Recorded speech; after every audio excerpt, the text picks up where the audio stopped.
اگلا سوال ہے ساتھی پوچھتے ہیں کہ گانا گانے والے کے وعید میں کیا ایسی صحیح حدیث ہے کہ گانا گانے والے کے گانے سے بہتر ہے کہ انسان اپنے پیٹ میں گندی پیپ اور خون بھر لے؟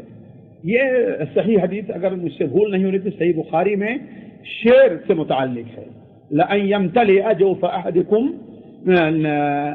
قَيْحًا، کسی آدمی کا پیٹ قیح اور پیپ سے بھرے، اس سے بہتر ہے کہ وہ شعر سے بھرے۔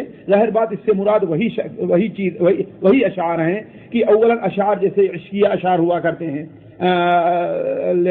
یا کسی کی حجوں کی، جیسے زمانے جاہلیت میں جاری تھا کہ ایک قبیلہ دوسرے قبیلے کی، ایک شاعر دوسرے شاعر کی حجوں بیان کرتا تھا، ایسے اشعار ہیں۔